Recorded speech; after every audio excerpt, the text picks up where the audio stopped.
This is the one with homicidal moka pots. Delicious primordial soup. And evil, evil Krotons. It's called the Krotons. Here we go. We're embarking on a voyage all through time and all through space, Countering Daleks, Talent Ood, and the Cybertronic race. Santarans look like taters and Silurians all have wonky scales. And the Doctor has a TARDIS, we're reviewing all his tales. Who back when? Reviewing all of who there is. Who back when? Subscribe and rate on iTunes, please. Episode by episode, we're trudging down this temporal road. Come join us on this odyssey. What other choice could there be than Who back when? Who back when? Welcome, ladies and gentlemen, to C047 of Who Back When, a Doctor Who podcast. Or Doc Past. That lovely ad-lib you heard comes from Ponkin. That's me, hi. Hey, how's it going? And I'm Nickel. How you guys doing? So a classic serial. Yes, indeed. In lots of, I mean, this one's complete, which is a great start. And it's very short. Incredibly short, mercifully. Means that we can watch these in good time without annoying all the people that we share our lives with. Yes, that's true. Which is great. And presumably, / hopefully, this is going to be a relatively short and snappy review, as it will be recorded and edited and dropped on the same day. Punkin's a machine, isn't it, ladies and gentlemen? Let's all show reverence. Hey, without further ado, I think we should jump straight in. Sure. B-scale? Let's do it. B-scale. 2, 2, 3, 2, 1, and time for us to synopsize, Labify and summarize. So take a pew and grab a brew and listen to this overview, this free-for-all. we like to call A bite-sized chunk of who. Bite-sized chunk of who. Doc and Jay-Z arrive on the planet of the Gonads, where the cleverest members of society are Logan's Run to become companions of the titular Krotons. We soon learn that these companions are merely drained of their mental energy and subsequently dispersed, i.e. disintegrated. The Doc and Jay-Z, with their imperial forthrightness, campaign to break apart the long-standing traditions of the Gonads, and socio-political intrigue and genocide ensue. Peace cow over, you are welcome. Aren't you just? So, a few talking points. Do you have a particular one that you want to start off with? I have a couple of directions I'd like to take things in, but go on, hit me with your talking points. Okay, well, how about we start off by saying that approximately 50 times in the first two episodes, at the very least in the first two episodes, it is very clearly stated that Jamie is a simpleton. He is undereducated, he's a primitive, he cannot even wrap his medulla oblongata around the most basic concepts, and he is utterly useless to the Krotons. Which seems like...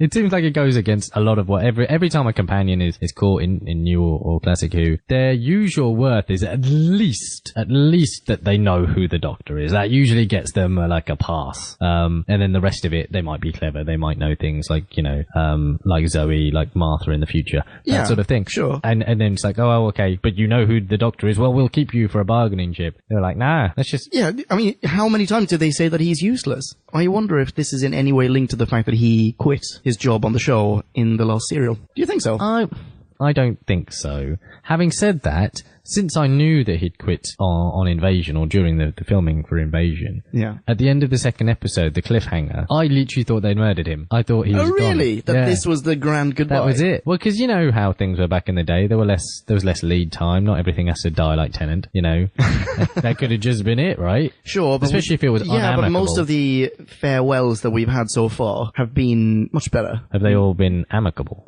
I mean, well, we had Katerina, who technically was a companion, whom the Doctor picked up in Troy, and who was an actual primitive, as if she was amazed by doorknobs. It was like, this godlike technology, what is this? She sacrifices herself, or at the very least is blown out an airlock and dies, and that's it. Like, there's no grand goodbye. There's just like, from one second to the next, she's blown out an airlock. But I feel like everyone else has had some kind of goodbye. No, but that's what I'm saying. If Jamie or the actor, Fraser Hines, if he'd left unamicably, then perhaps they would have just killed him and gone with it. Yeah. I had none of this knowledge, so I sat there in my kitchen I don't know either. thinking, oh my god, that's how Jamie goes? What about the other way around? What about, let's say Fraser Hines had read the script for this serial and possibly for serials to come, and he just goes, oh, they treat me like an idiot. Like, yeah, fuck this. It turns out my character's an absolute moron. No, I quit this show. Well, see, I mean, you'll have to cast a little bit of doubt over this, because on Wikipedia they say that this serial is actually a last-minute replacement serial. But there's no citation to what it was supposed to be replacing, or what production hiccup there was for Holmes' script to be inserted here. So I don't know. He probably didn't read. If that was true, then he wouldn't know this was coming. It's possible. Yeah. They just inserted loads of shitty quotes about Jamie. Okay, yeah, fair enough. Yeah. I don't know. I mean, it was palpable that he was secondary, palpable that he was less useful. Because for great swathes, it was like, are they just fucking off without him? Where is Jamie? And the doc at one point goes, oh, in the excitement, I totally forgot about Jamie. Your longest standing companion, man that saved your life countless times. Do you know if he's going to be in many more episodes? I can't remember. I have no idea. But I think I'm not going to read ahead because that's the moment in the second at the end of the second episode was genuine. Like, I literally turned to my partner and like, fuck Jamie. me, McCrinnon is dead. So who's McCrinnon? McCrimmon, whatever. I was so taken with grief. We've now talked about how he's of no use to them and so on and so forth. Let's put that into context and maybe tie that back to something that one of our listeners brought up in, what was this? Partners in Crime. That's what it was. I think this was Tracy, who said that on a number of occasions in Doctor Who, there... This is going to get dark. I'm sorry. Are you going for the I'm going for the brain rape. Yeah. So there are way too many occasions on Doctor Who where either people give birth against their will or they indulge in some kind of sexual or procreational, let's say that, context without consent. And this, I feel, is one such case. Do you not? I mean, I think that if you had some space and time to really think and draw the parallels, yes, I think broad strokes, what these people are doing are being converted into, this ooze that generates Krotons, right? Yeah. So yeah, I think it's birthing juice is what it is. It's birth juice, and or whatever you want to call it. And I think that's a fair parallel. I think you'd probably have to go some way to develop the argument that this is all some form of brain rape. I don't know why. Yeah, it is, isn't it? Yeah, I guess so. But you know what I'm saying? Like, I think you got to spend a little more time to tie together all of the brain rape that happens in Doctor Who. Yeah. To make it a more coherent point. But there's something there, I'll grant you. There's something worth exploring. Or repressing. Yeah, I suppose.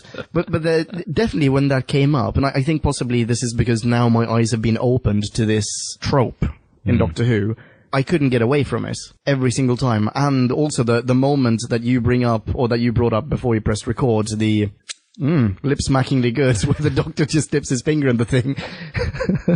It's again, not to sound too quote-unquote clever about this, but it's kind of a trope of storytelling ad infinitum, right? Like, how many Greek things, how many things did Zeus impregnate? Sure, no, I'm not saying, dude, I'm not saying that Doctor Who invented the trope of rape. No. I'm just saying that we probably stumbled across something that actually, if we interrogated quite a lot of different sides, possibly. But, there's probably elements elsewhere. I guess so. Yeah. But no, Tracy was right. I think that's some dark stuff. I think that's dark.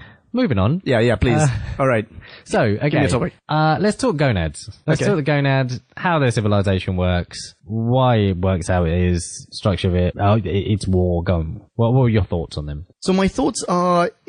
In Doctor Who, we've had a number of scenarios where where humanoids, the Gons aren't humans obviously, but they might as well be, where a humanoid species is unknowingly enslaved by aliens. The first instance of the Macra springs to mind, where they seemed to be a fairly, evolved society, but they didn't realize that they were just harvesting gas for the Macra. In this case, they're just harvesting intellectual power for the Krotons. But what I don't think that they did very well in portraying the gonads was just pick a level of civilization. They all have matching axes. At one point, is it Zoe or someone goes like, we should have a laser, and they're like, is that better than an axe? Like, they're basically cavemen, but at the same time, they have a dude who mans computers. They are clever enough to use, like, digital IQ tests and shit. Well, yes, actually, I'll pick up the mantle there. Go for it. One of, my sort of mental notes were, okay, you got gaps in your knowledge because you're fed certain bits of information. In fact, there are, within history, people that have been enslaved have, the control of information was a big part of that enslaving mechanism. So that sort of scans for me. What doesn't scan is the vast fucking humans or humanoids or whatever with vague intuition will start to fill some of these gaps by themselves. Yeah. Not all, whilst we stand on the shoulders of giants, some of these things were breakthroughs that people were just doing, like Alexander Fleming just, in the mold, right? Like, some shit was just accidental.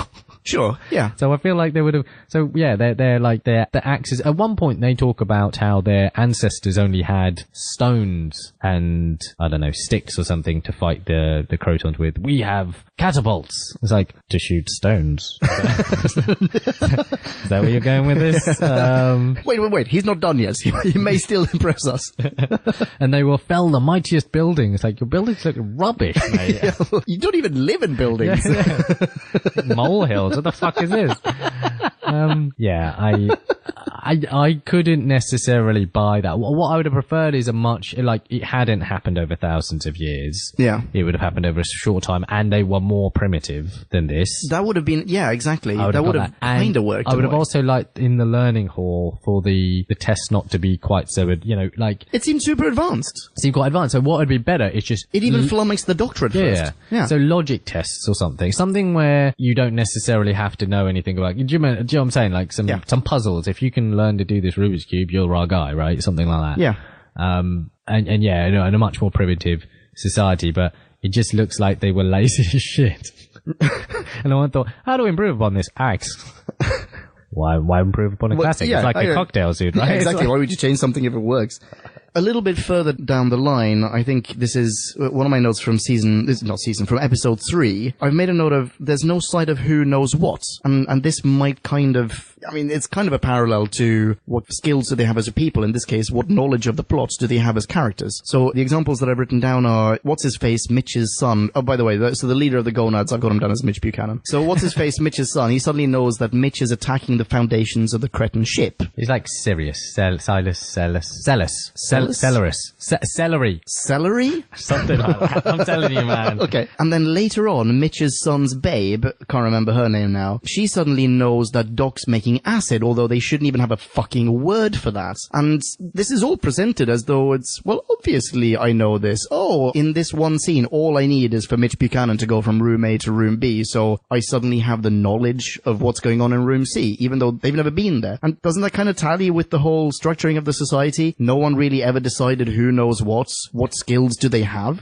But then they've obviously organized themselves into some sort of council, and then elected Celery. No, they haven't. And that's also one of my notes here. There's no election process. They say that Mitch Buchanan, he's the leader of the Gonads. Celery. His name is Celery. Yeah. I thought you were talking about the son. No. Mitch Buchanan's name is Celery, or Celerus, or Celerius, or something. To avoid confusion, you should refer to him as Celery. I will refer to him as Mitch Buchanan, because otherwise I'm going to get super confused when I look at my notes. That will avoid confusion. Everyone will know what we're talking about then. Yeah. Hey, dude. I feel like we could expect a lot from Podcast Land. They've made it this far. They understand us. So at the very end... Okay, hang on. To clarify... There is no electoral process, and this is my final note of the entire episode. Everyone rejoices and declares that Mitch Buchanan's son will take the role as leader of the Gonads. Thara. Sorry? Thara, his son. Oh, right, okay. Thara. Well, maybe now's a good time to explore other, more democratic forms of government. Because they hammer in the fact that it's a hereditary role. In fact, the reason the other dude, what's-his-face, shouldn't be leading is because he doesn't have he's not tied by blood to Mitch Buchanan. And Mitch is still alive and kicking. Yeah, quite clearly. No one's been elected. I don't think there's a council. The governance here is, but they do often talk about a council. Really? Which never convenes. Yeah, they talk about a council. What? I'm sure of it. It seemed like Mitch Buchanan was the only elder of this entire tribe. Unless, of course, I've made that shit up and just needed a form of governance. But I think there was supposed to be It's very possible that you remember this better than I do. I saw most of this on my phone. Anyhow, yes, yeah. The line of succession being somewhere between a regency monarch and some council. Total despot. Yeah, I have no idea.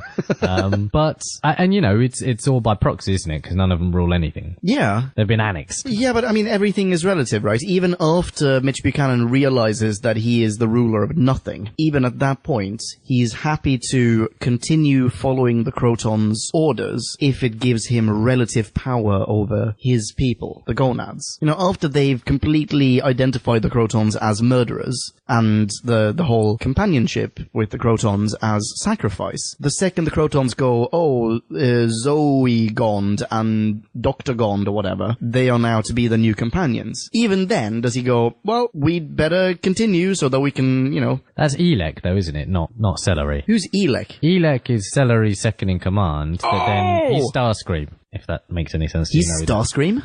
Looking at Wait, me. is it the Transformer? Yeah. Really? Yeah. Well, not really, but that's his role. Interesting. He's, well, not quite Iago, but he's the number one, but a sinister one. He's the one that wants the throne. Right. And he's the one that ultimately tries to, I think it's Elek that tries to throw Celery, or get Celery arrested, or wants Celery arrested. Gotcha. I know whom you're talking about. Do you know who plays him? I don't remember his name, but do you recognize him? I don't know. He was the guy wearing a flasher coat in the second Peter Cushing movie. Oh, shit. He's the guy with a really creepy smile. It's like, yeah. Give me all your bracelets.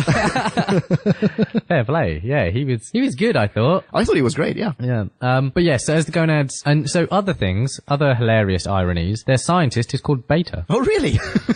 How delicious of a fucking name. What happened of Scientist Alpha? He was too good. Nope, no. Well, yeah, actually, that makes perfect sense. Yeah, the Alpha has been sacrificed. What? So why were they even allowed to have a scientist? And what does this scientist do? I mean, what's the point of having a scientist? Clearly not science, because, he'd be engaged in the scientific method, figuring stuff out, failing. Yeah, not in this case. Improved method. Not in this case. No. It's like, no, we don't know anything about acids because we're not allowed to know anything about acids. The Krotons have specifically said you're not allowed to know anything about acids. No chemistry. Well, biology's gonna be tricky then. No biology. So what does he do as a scientist? I don't know. He's just more of a moves beakers. philosopher. He's a porter. He just cleans beakers. That's all he does. I'm a scientist. Yes, you are, Beta. Yes, well done. Yeah, you're a well big done, boy. Yeah, no, absolutely. Okay, can we have a super quick chat? I'm really sorry. Can we please have a super quick chat about the outdoors? Like, what is the role of the outdoors? How is it perceived by the gonads? How is it re-perceived by the gonads? And what happens in the outdoors? Now, so, I mean, it's significant because that's where the sacrifices go to be sacrificed, right? They go into the machine and then out of the machine and then sublime. If once they figured out that they don't have the mental capacity, they don't have or once they've been drained. Some shit. I don't know. One of those two things. Yeah, exactly. Go out, be murdered. And Doc and Jay-Z intervene from the outside. Yeah. Come into the city complex or whatever, whatever you want to call it. Then go back out again at free will and just like, they're inside, they're outside, it's all good, right? Yeah, it seems very, very clear that there are two exits, right? There's one that they came in from, and then there's the other one, which is where the sacrifices are let out of. Yeah. At no point over 1,000 years has a single gonad peeked around the corner.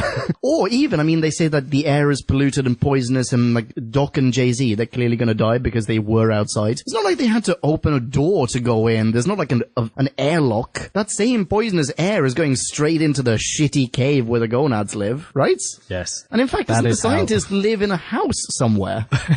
Which is clearly not in a cave. Like, he lives in a house. Maybe there's some subterranean tunnel, but yes, you're right. It's not, your city isn't airtight. Yeah. Setting up camp in Chernobyl with a really good tarp. Yeah, exactly. To fucking help, is it? You don't even need a tarp, as long as you have to, round a corner. As long as you're just downwind. Exactly. Yes, yeah, that was some bullshit. But yeah, so the outside was left in that state because of a war with the Krotons. Exactly, which happened years ago or whatever. Exactly, yeah. So at that point, presumably the gonads were more advanced? No. No? Because they got slaughtered. Yes, that's true, but... right. So they've basically... Here's the impression that I got. Come. I got the impression that outside, even though we don't necessarily get to see it, there was like this post-apocalyptic wasteland. At one point, the gonads were a normal civilization, fairly civilized, quite advanced, knowledgeable enough to have the word acid. And then at some point, the Krotons crash-landed, went shy-hulud on everyone, killed 90% of the population, popped 10% in a cave somewhere, or cave system somewhere. No, well, at least my impression was more that they came to a less civilized version of the gonads, murdered a bunch of them. Oh, and they then built them up? Then they built them up because they need higher brains. Right. So they're doing this by giving them selective knowledge in an attempt to make them learn, come and train them. But when they turned up, they only had clubs and whatever. Because that's a reference from the 4th episode, I think. Oh, right, okay. Yeah. Oh, well done. Nice one. That makes it much clearer. But alright, so returning to the outdoors. I loved that bit where you had one of the two Krotons walking around. You got the Kroton vision, where he's just walking around, the Kroton POV, chasing down the Doc and Zoe. Yeah. Firing at the TARDIS, which automatically disappears. Because of its hazard. Hostile Action Displacement System. HADS. Which appears in, this is both from TARDIS Wiki and from one of our listener minis coming up. It appears in a new episode in Cold War. Oh, yeah. Which is that Matt Smith? I think it's Matt Smith and Clara. Yes, and... on a submarine with an ice warrior. Yes. Isn't it? I think yes, it is. It's absolutely that. On a Russian sub. That's the one, yeah. Yep. Okay, let's talk Krotons. Okay. Oh, God. Now, they are gorgeous. They are. I love them. They are beautiful. I don't understand why they didn't replace the Daleks. They are so cool. Well, because, I mean, obviously they're unwieldy and not elegant or whatever, but they're beautiful because what they sort of crystallize, haha. Yeah. For me, is like that brand of automaton that came out of the 60s and 70s. That one that was in Lost in Space and later on in Logan's Run, like that menacing giant. The hands, in fact, are identical to both. Yeah, absolutely. I don't know. I thought it was gorgeous as an example of 60s robotic, future. The spinning head is fantastic as well. Also great. When that happens... like a jewel. Yeah, absolutely. Well, is it in episode 2 or episode 3, all of a sudden the head starts spinning? Really quickly? I was freaking out. I was thinking, like, this is such an awesome effect. I assume they just spun it a bit and then just sped it up. Yeah. Possibly. Well, regardless, awesome. It's really beautiful. I mean, you say, yeah, they're unwieldy and so on and so forth. So are the Daleks, man. I mean, the Daleks, up until way, way later, can't even ascend stairs. Yeah, but in comparison, like, they're sleeker. Yes, they are sleeker, but they also only have a plunger, whereas these dudes have claws that can actually pick up things. They don't have built-in weapons like the Daleks have. They have to pick up a laser cannon or whatever that is, that dispersion cannon, right? Yeah. I thought they looked really good. I wonder why they didn't catch on. They have to tweak the character of the Krotons, but the look and feel of them, so to speak, great. I thought. Like I said, the fact that they can be dissolved by some malt vinegar is probably a weakness. And not even that they get dissolved. They just, basically they can never be killed because they will always just return to their most primitive states. Yeah, that was cool. What I really did like is the technology side of things going into sort of a chemistry. Yeah. It was wicked. But rather than it all be technobabble. Yeah. Actually, the idea that these are elements, they reconstitute, that was kind of cool. That was a new take on I thought it was very cool, yeah. Primordial soup and all that. Fairly high concept sci-fi. I thought so, right? Yeah, that was cool. The sulfuric acid solution. Yeah. Was like, okay, cool, that's simple, and it's built up from the first or second episode where things like, it smells like sulfur, etc., etc. Oh, do you mean when Doc and Zoe are suddenly almost caught by one of the Krotons outside? Yeah. Well, no, and Jamie actually says when they first materialize, it smells like sulfur. Oh, yeah, you're right. Yeah, you're right. But the thing is that right at the end, it's like, but they're not entirely whatever that fucking substance is. Yeah. So it says, yeah, and his comeback is, yeah, but the sulfuric acid wasn't 100% pure either. No, yeah, he said that he'd put some stuff in it, because again, in the recipe he gives to Beta, he says it's sulfuric plus some other stuff. Oh, really? It's like, come on, man, give us the dish out. Fine with some sulfuric acid. I didn't catch that at all. I thought that was simply him saying, well, it's not going to be 100% pure, is it? Because it was fashioned by goddamn caveman in a clay hut. No, he purposefully made it. It's one of those Sherlock Holmes moments where he's cleverer than everyone, including the audience, and he's just not going to let on why. Right, I see. But largely speaking, thought that was cool. I didn't really like the subplot or political subplot of the Gonads. I thought there was too much of it. Way too much. I liked it. I quite like it when we have a little bit of, something's happening in the slightly more primitive civilization internally. We had it with the Thal in the Daleks and in the first Cushing, obviously, the remake. And no, I quite like it, but I want to keep it at that level. Like with the Thal, you had the one Thal number 3, if memory serves, who was the chicken and who was ready to sell everyone out. And that's enough for me. I don't need any more. I don't need like, oh, now Thal number 3 is leading a little militia to do this and everything's super repetitive, which I felt this was. Yes. So, I mean, what's kind of lost me, because, yeah, it would have been better if there were starker characters. So Celery, he's the... Which one's Celery again? He's Mitch Buchanan. Yeah. Oh, right. He's the leader of the old guard, the guy that has been preserving for the last, the tradition of 1,000 years for serfdom, right? That's his deal. Yeah. And then when sort of... do you ever get the feeling that he's everyone's dad? The way that you may get the feeling that, what's her face? What's her face? Thame? Thame? Thame. Isn't it Varna? Varna. No, Varna is... Varna. Yeah. Thame is the dude. Is right. The son. Okay. So the reason I say what's her name is that there is only one female gonad in the entire storyline. That's true. There's only one. So does that mean she's everyone's mother? No. Okay. I think we're supposed to extrapolate. There's a whole rest of the society that we never get to encounter. 10-1, wasn't it? Oh, massive sausage fest. I love, by the way, that on her outfits, I mean, they all have great outfits, right? But the Gon chick, actually, I've written down Varna. She has a thong painted on her uniform.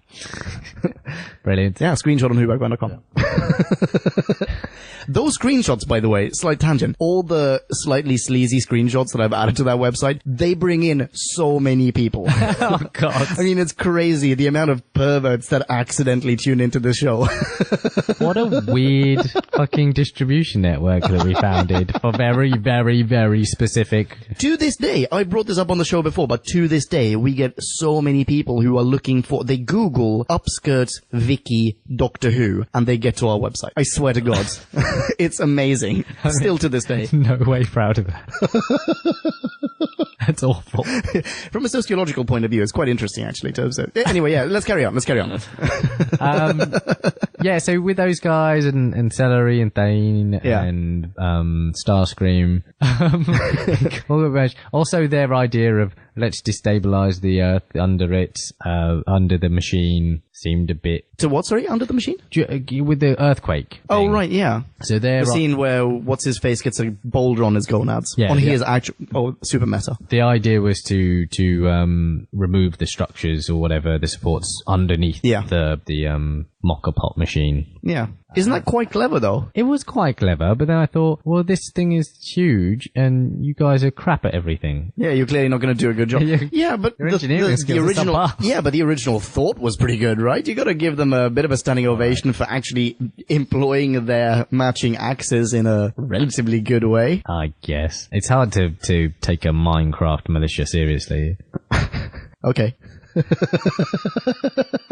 So yeah, what about the burgeoning Doc and Zoe fest? Because, I mean, this was the Doc and Zoe show. It really was. One of our listeners, S-Gamer, Steven, pointed out on Twitter. You can't do this twice now. That's you done. You can't you can't have it again. He pointed out on Twitter that one of his favorite scenes, so correct by the way, one of his favorite scenes, or according to him, one of the best scenes of this episode is in episode 2, in which the Doctor basically just tells her, he just jacks off her ego in telling her how clever she is and how she's the best ever, and she just shines. You could tell how her ego is just growing and growing. It's amazing. And they make a really good team, I think. I really liked when Zoe was kicking his ass at this learning machine. Yeah. Because that's some shit that would not happen in New Who. Where someone is better than the Doctor? Yeah. Slightly. It's actually quite novel to have the Doctor fail at anything. I liked it. I agree. So did I. Normally, when the Doctor fails at something, he hasn't actually failed. He's given us the impression of having failed, and then it turns out he was way cleverer than all of us, including us viewers, by having done something off screen. Ocean's 11, baby. Yes, exactly. Every time. We actually made it out with the real time. That's really lazy, by the way. It is very lazy, but no, it totally works, and it is definitely a trope that we encounter. That is a trope that we encounter a lot in Doctor Who. You're right. This is a very new approach. In the same scene, I've made a note to say I love the scene in which the Doc is prepared to sacrifice himself for Zoe, and she doesn't give a damn.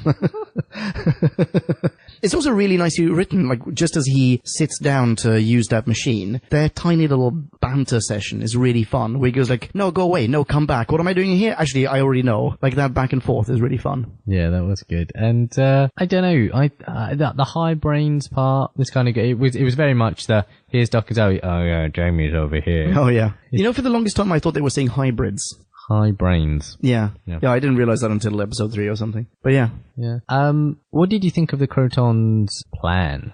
It's pretty dumb, isn't it? Pretty shit plan. It's pretty shit. There are only 2 of them. They need 4 super brains, basically, to power the ship. They threaten the remaining 2, who are, as far as they know, the only other 2 they will ever receive, with death.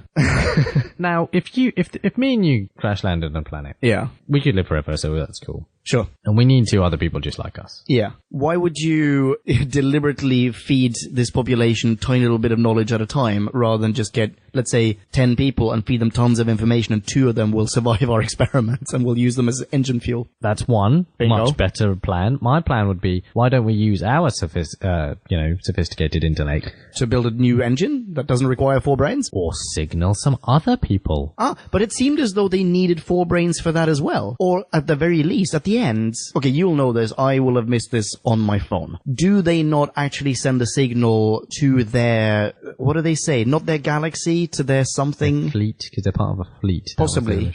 Something to that effect. I don't remember that specifically. But my point generally being is that there's got to be some options here, rather than let's raise a civilization for the next millennia. Because when we get home, they're not going to be running any of your favorite TV shows. Yeah. Krotons will have moved on.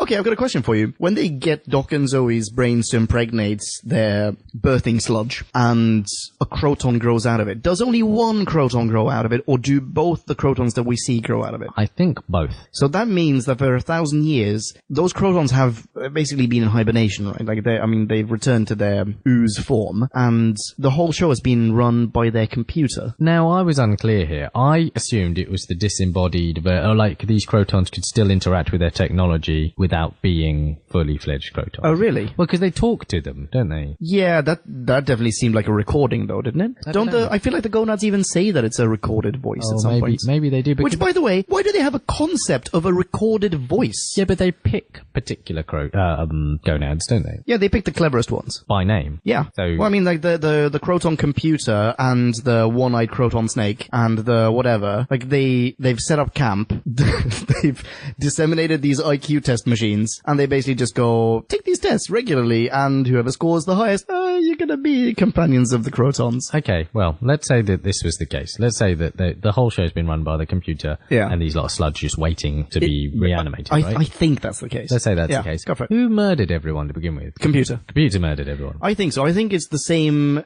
not the Kroton snake thingy, not that, but you know when in episode... The moka bot, the like stationary one. I'm thinking of the one that looks like a mini UFO that's sort of spinning and floating above them with a light. The thing that's shining a light on... The Pyrex bowl. Yes, exactly. That's just flash lighting.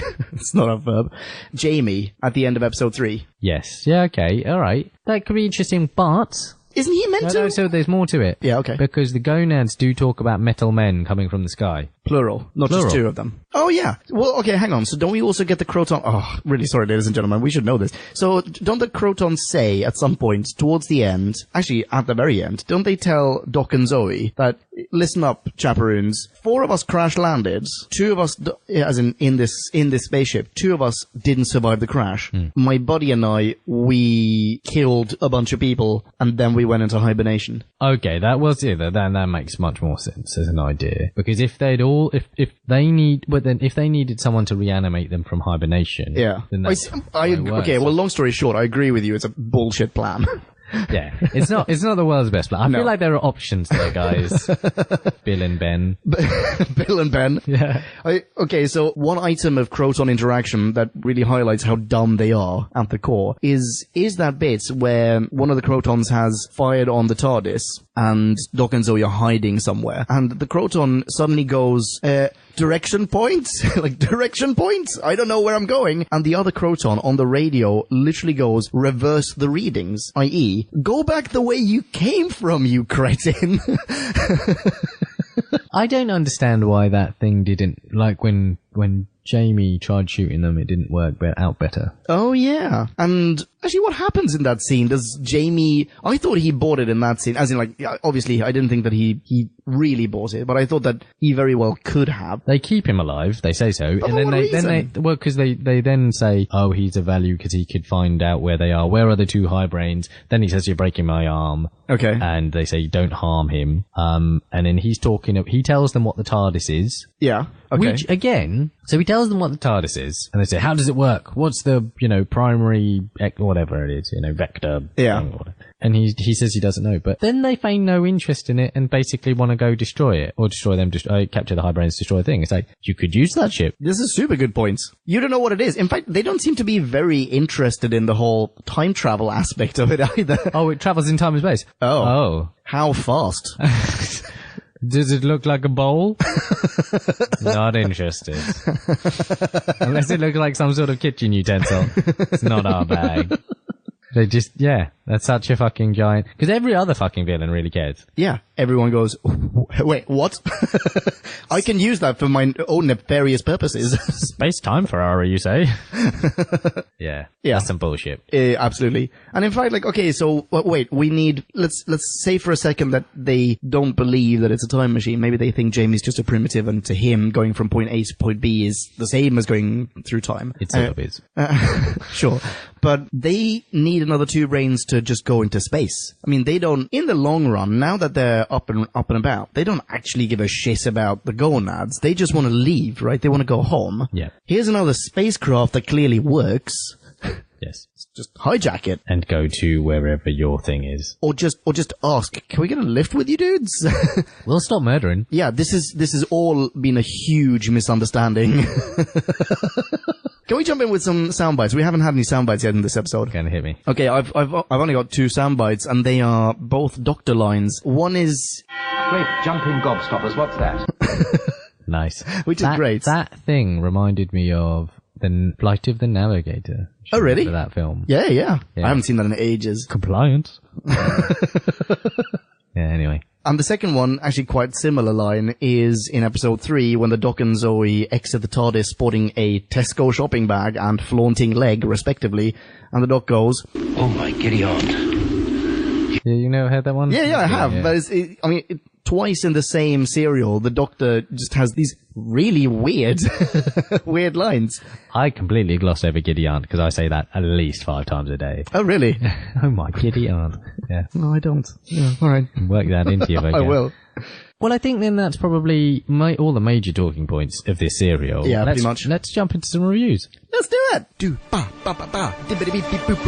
And now it is time to rate this. Did we love or hate this? Bing bong, hey, hey, la la la la la la. Ratings. Keeping it very, very brief, I thought some of the ideas in this episode were revolutionary. I loved the way that the Krotons activate, deactivate, procreate, etc. I thought that was very clever. And I liked a lot of the goings-on with the gonads as well, even though we've already discussed this, way too much of their internal politics that was put on screen. What I do think didn't do very well, not for me anyway, was the dialogue, especially in the first couple of episodes. I thought it was very repetitious. In fact, I made a note to say that in episode 1, on 3 occasions do they say, quote, verbatim, no one's seen them for thousands of years. Like, just that one line is repeated thrice, and it just seems like very lazy writing. However, I thought the Krotons were great. I thought they were pretty awesome, and I will very happily rewatch this at some point. I'd quite like the Krotons to return for New Who, so I'm going to give this 2.9. Ooh, yeah. I like it. Okay, then from my point of view, I actually quite liked this serial. I thought it was very well paced, and I thought that, like you said, some of those themes were very interesting. The thing that I think was missing for me was those 1,000 years, is that there wasn't very much, there wasn't much in the way of explanation as to what happened, why they were benefactors, what material benefits were being produced, because I think that would have made the depth of the conundrum more more interesting if they were like, oh, we've been given modern medicine, and actually they've given us food and stuff, and actually we don't want to rock this fucking boat, thank you very much, Doctor. And that would have been more compelling for me. That's true. Oh, sorry. They sort of allude to it, but nothing concrete. That's a very good point. I'm sorry to interrupt you there, but actually something that we didn't discuss is they never leave their little cave system, right? They never go outside. They haven't for 1,000 years, so literally everything that they eat, everything that they consume must come from the Krotons. Which would have been cool to see, because like I said, then you are biting the hand that feeds you, literally, by this revolution, and it would have made it more complex. Sure. And all of that sort of But story. now they also know that they can exit. Yeah, but either way, if you knew that the last 1,000 years worth of your infrastructure, everything around you, and we as an audience got to see it a little bit, I would have been more sympathetic to the plight of let's not rock the fucking boat. Good point. Like any revolution, I guess. But I thought the doc was great. And Zoe, I like that, their little twosome. Jamie to the side, which I love a bit of Jamie, but his sidelining didn't really do much for me.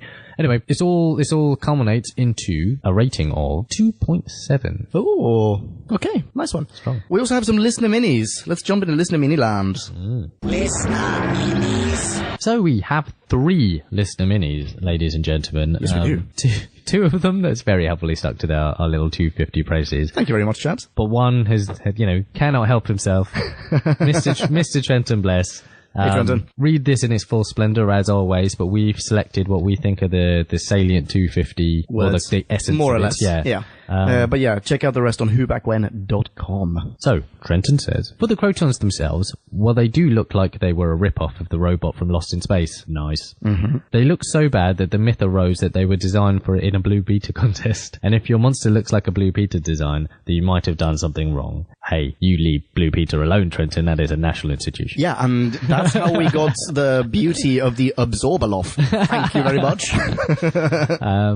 And they were defeated so simply. Poison their water tank is all the Doctor had to do, but I'll give them one thing, that when their heads spin, it does look kind of cool from a 60s perspective, and their build-up was fantastic. Roy Skeleton does great voice work, as always. Trending goes on. As for our main cast and guest cast, they were fairly average. The Doctor and Zoe were maybe the highlight of the serial. Fraser Hines is outstanding as Jamie, getting a surprisingly rare hand fight, and lots of moments to himself, very true. Despite his antipathy, Hines sells his interaction with his ridiculous captors, the Krotons. Most of the Gonds are great, but their leader was possibly the worst of the lot. The serial did achieve the highest amount of viewers for a Troughton serial, as it was around Christmas when it was being aired. I did not know that. And it may have had also had to do with the previous serial's massive scale. The serial still suffers from so much, which really drags it down. It may have gotten views, but the serial just tastes like a stale Christmas turkey. Aww. So I'm giving it a 2.7 out of 5. The serial was okay, but it wasn't anything special. No, I really wanted another decimal point there.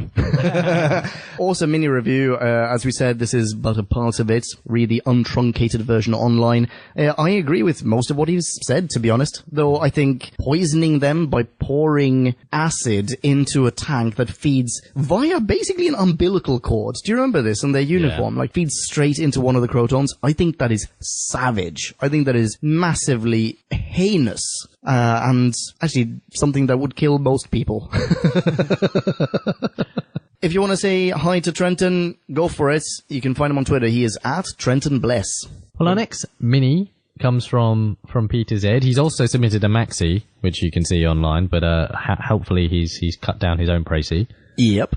The Krotons is a simple story with some interesting concepts. The robots themselves were a favourite of a younger me. The gemstone-shaped heads that spin were fascinating. The technology explored in the story is rather unique on so many levels, and there are quite a few role reversals for our human perception of life. Robots are grown, not built, whilst humans are programmed with their intelligence, and are discarded when their usefulness is in an end. Interesting that in contrast to other stories, Peter Z goes on, the Doctor could help the Krotons go home with no further violence, yet he chooses to destroy them instead. Sadly, his motives for this change in character are never explored.